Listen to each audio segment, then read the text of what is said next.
1876, pyramid photo found. What appears in the corner stuns experts. Dr. Helena Duarte's hands trembled slightly as she carefully turned the brittle pages of the leather-bound album. The air in the São Paulo Historical Archive smelled of aged paper and time itself. Outside, the late afternoon sun cast long shadows through the tall windows, but Helena barely noticed. She had been hired to catalog a collection of photographs donated by the estate of a deceased diplomat's family, and most of it had been routine: portraits, landscapes, official ceremonies. Nothing particularly remarkable. Until now. The photograph before her stopped her breath. It showed a group of people posed in front of the Great Sphinx and a pyramid in Egypt. The sepia tones had faded somewhat, but the image remained remarkably clear for its age. According to the faint inscription on the album page, it had been taken in 1876. Helena leaned closer, her trained eye immediately appreciating the composition and the historical value. 19th century photographs from Egypt were rare enough in Brazilian collections, but something about this one felt different. She pulled out her magnifying glass and began examining the image more carefully. There were approximately 15 people in the photograph, some seated, others standing. The clothing suggested wealth and status: elaborate Victorian dresses on the women, formal suits on the men. Local Egyptian guides and attendants stood at the edges of the group, their traditional garments contrasting with the European fashion of the visitors. Helena moved the magnifying glass slowly across the image, cataloging each detail. The Sphinx's weathered features loomed behind the group. The sand stretched endlessly. The pyramid's massive stones created a dramatic backdrop. Everything seemed perfectly ordinary for a wealthy family's Egyptian tour in the 1870s. Then she saw it. Her magnifying glass had reached the right side of the photograph, where one of the Egyptian guides stood slightly apart from the main group. He was dressed in traditional white robes, his face partially shadowed by the angle of the sun, but there, hanging from a chain around his neck, clearly visible even in the aged photograph, was something that made no sense whatsoever. Helena's heart began to race. She adjusted the magnifying glass, bringing the detail into sharper focus, certain her eyes were deceiving her. They weren't. The guide was wearing what appeared to be a medallion, and even across more than a century of photographic degradation, she could make out distinct markings on its surface, symbols that looked impossibly familiar, symbols that had no business being on an Egyptian guide in 1876. Sarah reached for her phone with shaking hands. This required expert consultation immediately. 3 days later, Helena sat in a cramped office at the University of São Paulo with Dr. Antonio Cavalcanti, one of Brazil's leading experts in 19th century photography and historical artifacts. Between them, projected on a large screen, was a high-resolution scan of the mysterious photograph. Antonio had been skeptical when Helena first called him, but his expression had changed the moment he saw the image. "This is extraordinary," he murmured, adjusting his glasses as he leaned toward the screen. "Absolutely extraordinary." They had spent the last hour examining every inch of the photograph using advanced digital enhancement techniques. The main group remained frustratingly anonymous. No names, no clear identifying features that could tell them who these people were. But the medallion around the Egyptian guide's neck had only become more intriguing with closer examination. Antonio zoomed in further, and the symbols resolved into unmistakable clarity. There, etched into what appeared to be gold or brass, was a crown. Not just any crown. The distinctive design matched the imperial crown of Brazil, with its characteristic cross and orb. Beneath it were additional decorative elements that seemed to incorporate both Brazilian and Egyptian motifs. "How is this possible?" Helena asked, voicing the question that had kept her awake for 3 nights. Why would an Egyptian guide be wearing a medallion with Brazilian imperial symbols in 1876? Antonio sat back, his fingers drumming thoughtfully on the desk. There are several possibilities, none of them immediately satisfying. The first is that this is simply a coincidence, that the symbols we're seeing aren't actually what we think they are. Visual pareidolia, combined with photographic degradation. Helena shook her head firmly.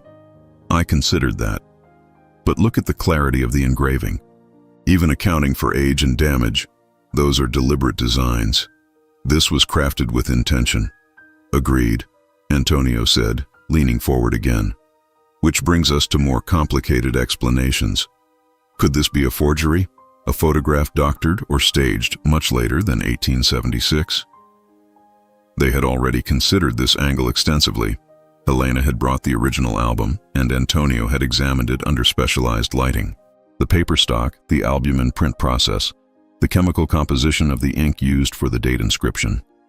Everything pointed to authentic 1876 origin. There was no evidence of manipulation or later alterations. The photograph is real, Helena confirmed with certainty, which means that medallion was really there, in Egypt, in 1876. A Brazilian imperial medallion, around the neck of an Egyptian guide, photographed in front of the pyramids. Antonio stood and began pacing, his mind clearly racing through historical possibilities. Then we need to consider why. Was this guide a former servant of Brazilian diplomats? Did he somehow acquire the medallion through trade? Helena spent the following week immersed in Brazilian diplomatic archives, searching for any mention of official delegations to Egypt in 1876. The research was exhausting and often frustrating. Many records from that era had been lost or damaged over nearly 150 years, victims of fires, floods, and bureaucratic neglect.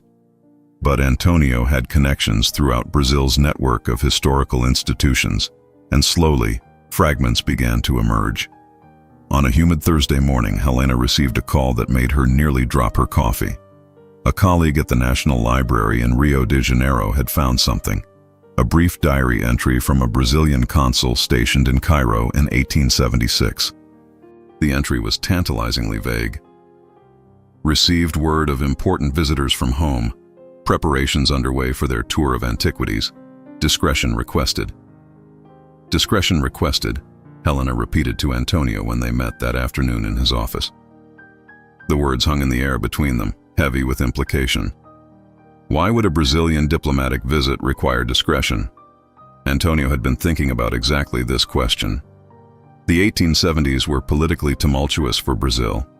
We were dealing with the aftermath of the Paraguayan War. Growing Republican movements were challenging the monarchy, and there were economic pressures. If someone high-ranking was traveling abroad, especially somewhere as exotic and expensive as Egypt, they might have wanted to avoid drawing unwanted attention or criticism back home.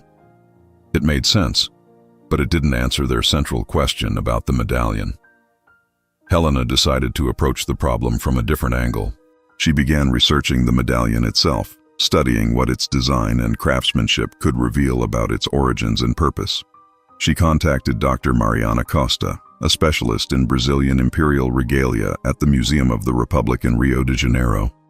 When Helena described the medallion's appearance and the symbols visible in the photograph, there was a long, pregnant silence on the other end of the line. "Can you send me the enhanced image immediately?" Mariana finally asked, her voice tight with barely contained excitement. Helena emailed the photographs within minutes. 5 minutes later, her phone rang again, and Mariana's words tumbled out in a rush. "Helena, I've spent 20 years studying imperial artifacts, and I've never seen anything quite like this medallion in photographs or records. But the craftsmanship, the stylistic elements, the way the crown is rendered, this could only have been made by the royal jeweler in Rio de Janeiro. And look at the detail work, even in this old photograph. This wasn't mass-produced. This was a custom commission, probably one of only a handful ever made for a very specific purpose." "What purpose?" Helena pressed, her pulse quickening. "That's what I can't figure out," Mariana admitted, frustration evident in her voice. The imperial household commissioned special medallions for significant occasions, diplomatic treaties, major military honors, important state visits. But I have no record of anything being created specifically for Egypt in 1876. The mystery deepened with every new piece of information. Helena and Antonio expanded their investigation, examining the photograph for additional clues that might reveal the identities of the people pictured. Antonio suggested analyzing the positioning and body language of the subjects. In formal Victorian-era group portraits, people were arranged by social hierarchy, he explained, pulling up the image on his computer. The most significant figures would typically be seated in the center, with others positioned according to their relationship and importance. Helena studied the photograph with fresh eyes. There were 5 people seated in the front, with others standing behind and around them. The central seated figure wore a distinctive white hat and dark formal clothing. To his right sat a woman in an elaborate dress with intricate details visible even in the aged photograph. The way the other figures seemed to orient themselves around these 2 central people suggested clear hierarchy and deference. "These aren't just wealthy tourists," Helena murmured, making notes. "This is an official delegation, and whoever those 2 central figures are, they're clearly in command." She began cataloging other details visible in the enhanced image. One man standing in the back held what appeared to be a leather document case. Another wore what might be medals on his chest. Military or state honors, perhaps. The women's dresses, even accounting for Victorian fashion, seemed exceptionally elaborate and expensive. These were not ordinary travelers, even by the standards of wealthy 19th century tourists. Antonio had been researching prominent Brazilians who traveled abroad in the 1870s. There was definitely a culture of educational tours among the elite, he said. Wealthy families and even some government officials would undertake grand tours of Europe and the Middle East, studying culture, art, architecture, and science. It was considered essential for a proper cosmopolitan education. "But this delegation seems too large and too formal for a private family tour," Helena countered. "And that medallion? That speaks to official imperial authorization at the highest levels." They returned to the diplomatic archives with renewed focus, this time searching specifically for approved travel authorizations in 1876. The search was tedious, requiring them to go through handwritten ledgers page by page. But finally, Helena found a notation in the Foreign Ministry records approving extended leave for educational and cultural purposes for several officials and their families departing in mid-1876. The names listed meant little to Helena initially. Minor diplomats, a military advisor, a couple of scholars. None seemed important enough individually to warrant the elaborate custom medallions or the apparent need for discretion. But then Antonio discovered a connection that made everything suddenly click into focus. "Look at this genealogical record," he said excitedly.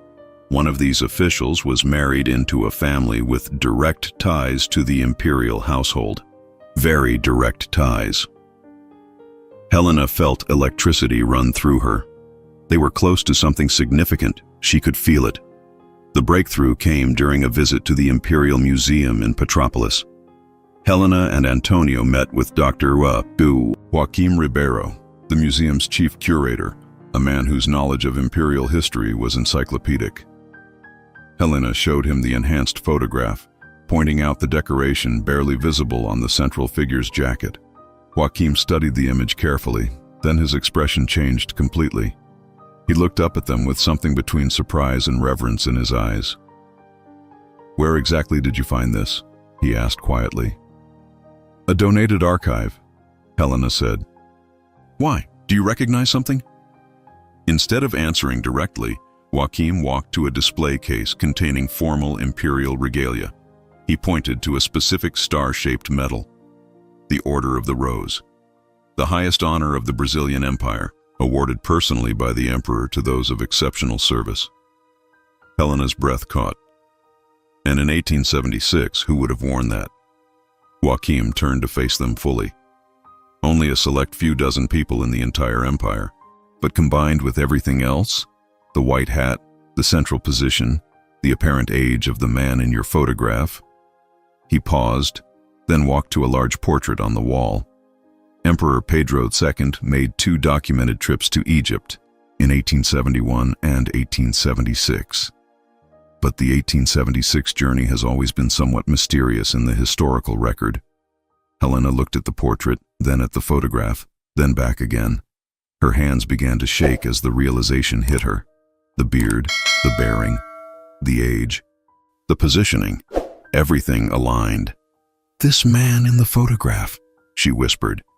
"This is Emperor Pedro II himself?" Joaquim nodded slowly. "I believe so, and the woman beside him would be Empress Teresa Cristina. The others would be family members, trusted advisors, and personal staff. 17 people total. A small, relatively private imperial delegation. Antonio had gone pale. We've been investigating a photograph of the Emperor and Empress of Brazil this entire time, and we had no idea. The lack of official records makes perfect sense now, Helena said, her mind racing. He was traveling as privately as an emperor could, avoiding excessive ceremony and publicity. That's why the contemporary documentation is so sparse. It was intentional. Joaquim smiled. Pedro II was known for preferring to be seen as a scholar rather than just a monarch. He often eschewed full royal protocol when possible, engaging directly with local people, learning, asking questions. On his travels, he sought knowledge and authentic experience, not pageantry. Helena looked at the Egyptian guide with the medallion, understanding flooding through her. He gave those medallions as personal gifts, not as a distant monarch bestowing honors, but as a grateful traveler thanking people who enriched his journey and shared their knowledge with him. Exactly, Joaquim confirmed. It fits perfectly with his documented character and values. The photograph took on entirely new meaning.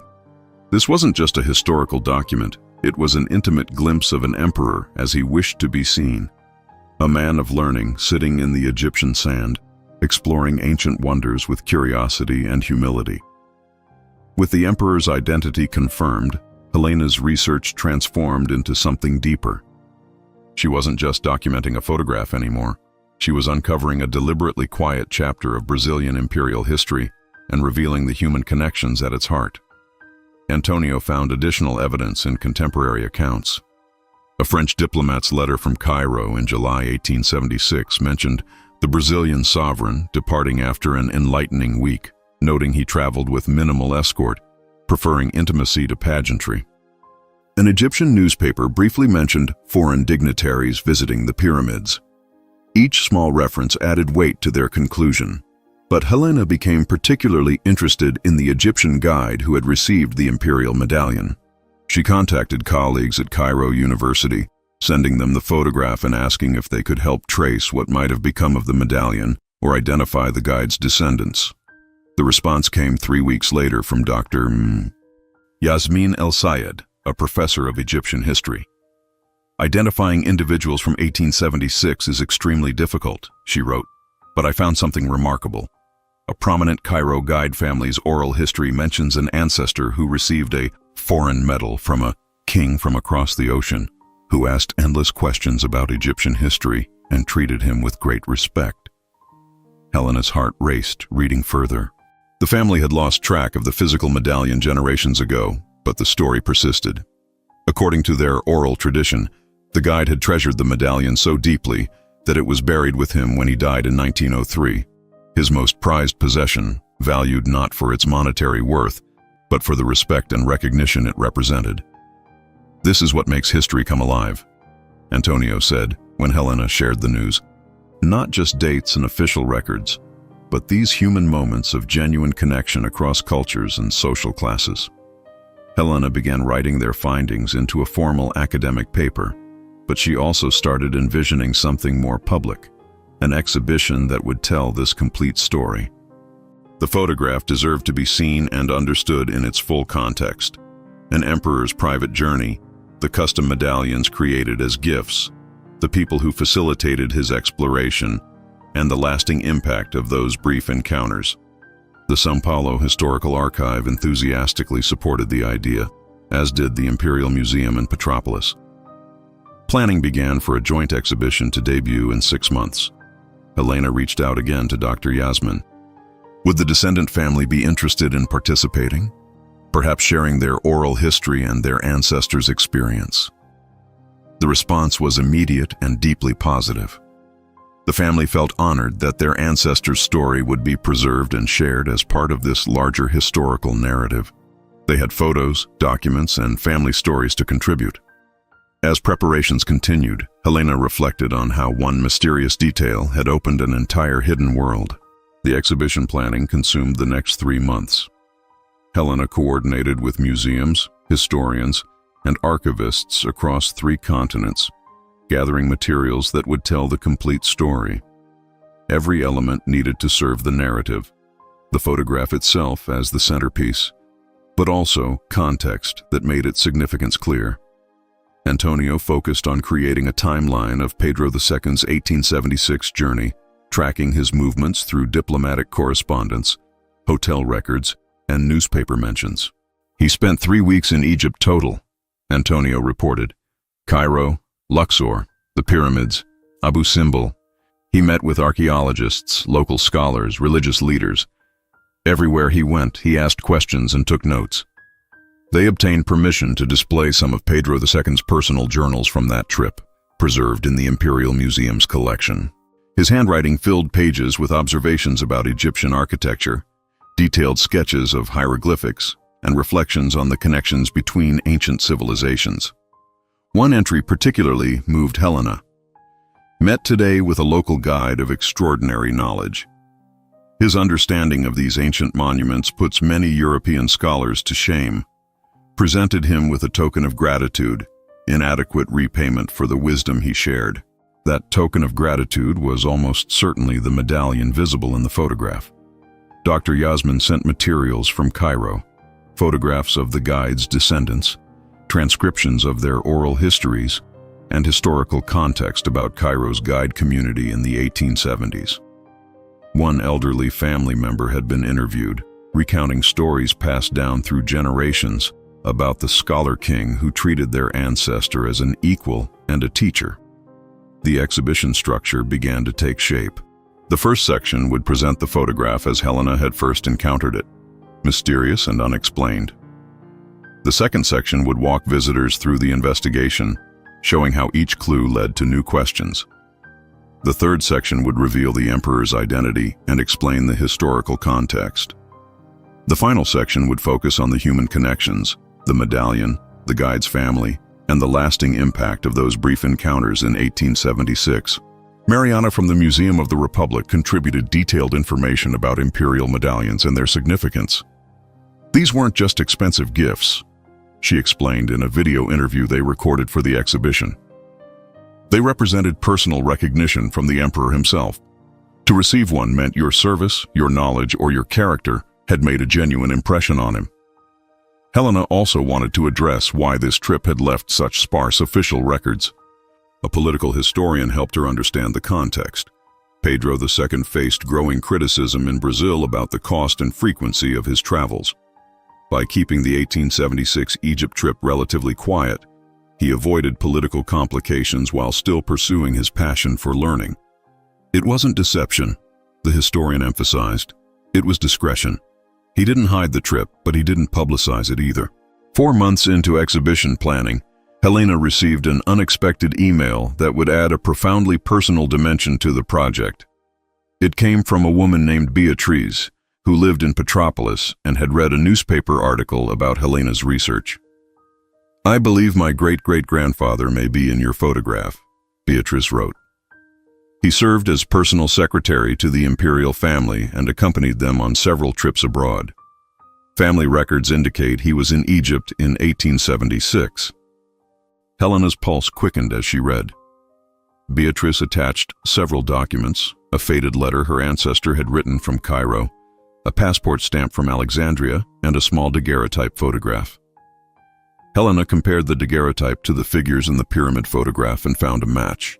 One of the men standing behind the emperor showed the same distinctive facial features. She immediately arranged to meet Beatrice, who brought a worn leather journal that had been passed down through her family.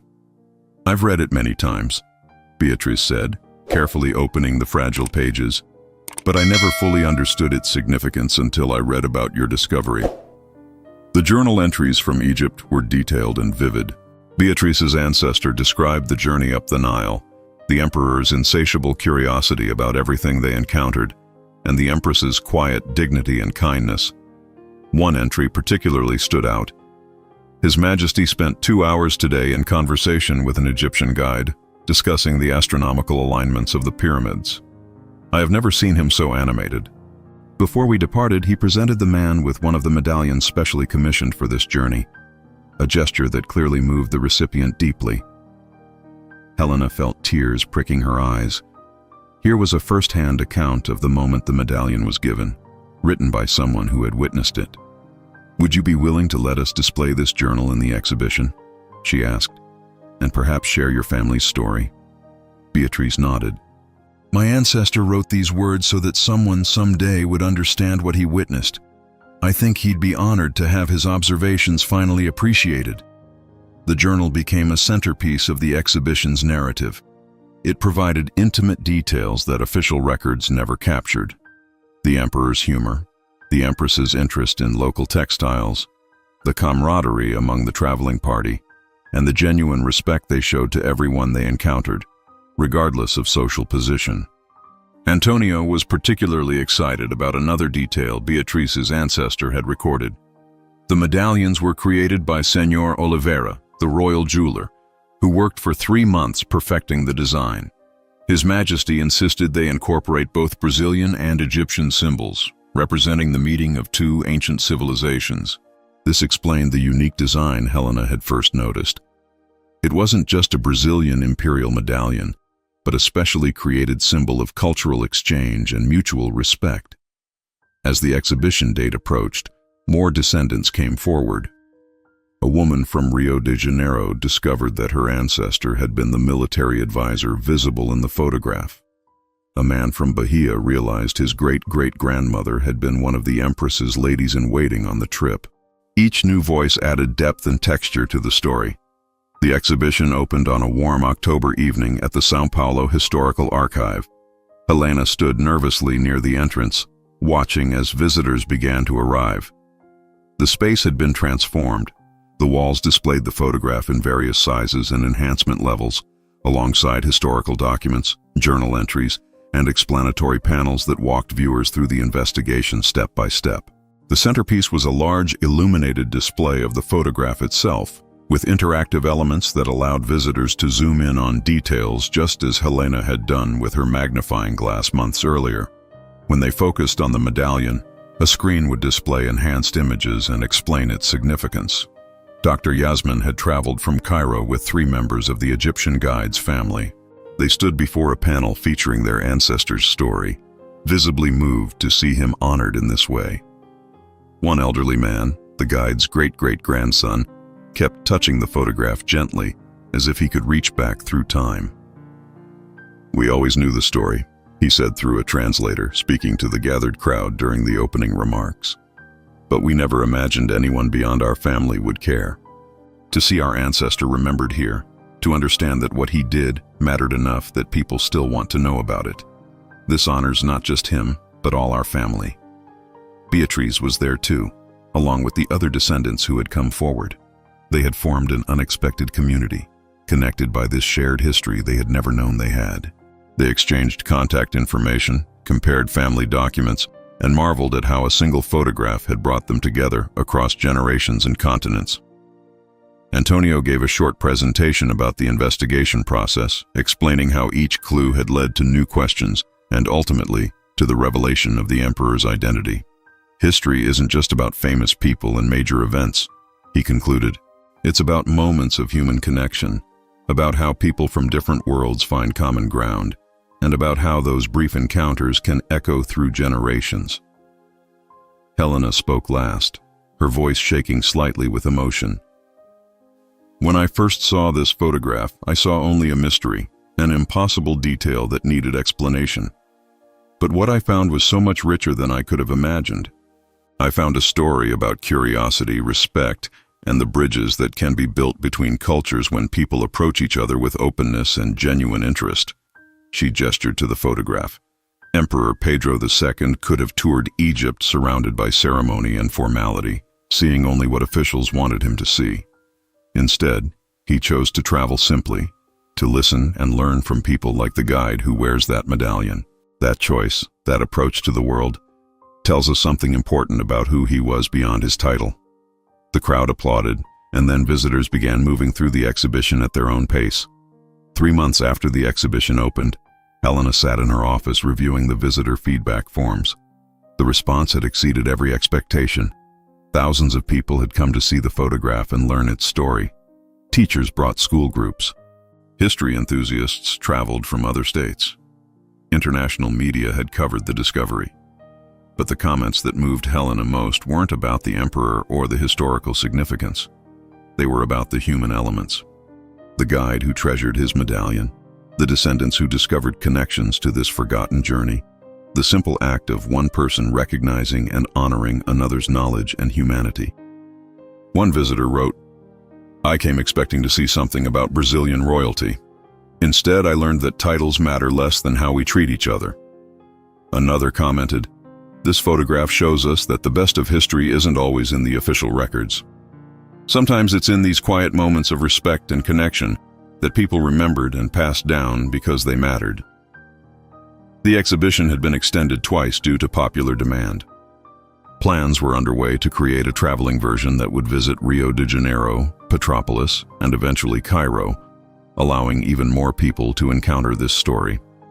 Dr. Yasmin had used the renewed interest to launch a project documenting the oral histories of other Egyptian guide families from the 19th century. "Your discovery showed us that these stories matter," she told Helena during a video call. "We're racing against time to record them before they're lost forever."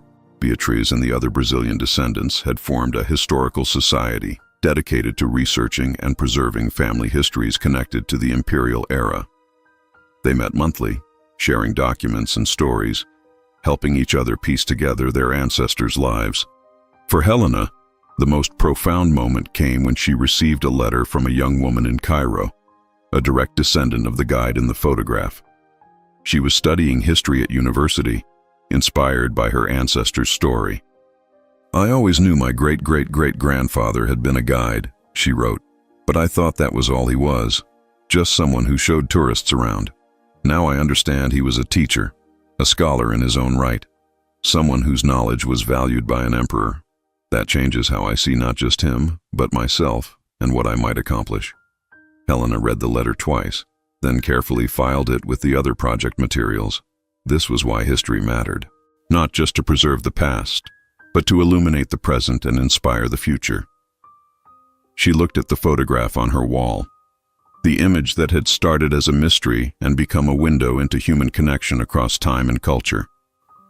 The emperor and empress sat in the Egyptian sand, surrounded by their companions and the guides who helped them understand an ancient world. The medallion hung around the guide's neck, visible proof that respect and recognition could transcend social hierarchies and cultural boundaries. In the corner of the photograph, almost hidden in shadow, she could see the edge of the Sphinx, ancient, weathered, eternal. It had witnessed countless visitors over millennia, but this particular moment, this meeting between a Brazilian emperor and an Egyptian guide, had been preserved through the then new technology of photography. And now, nearly 150 years later, that preserved moment had given voice to stories that might otherwise have been lost forever. The photograph had become a bridge, not just between past and present, but between cultures, between social classes, between people who might never have known their shared connection. Helena smiled, thinking of all the people whose lives had been touched by this discovery, the descendants who found pride in their ancestors, the visitors who left the exhibition thinking differently about history and human connection, the young Egyptian student who saw new possibilities in her future. One photograph, one mysterious detail, one question that led to countless answers and even more new questions. This, Helena thought, was the true gift of history, not just knowledge of what happened, but understanding of what it means and inspiration for what might yet be possible.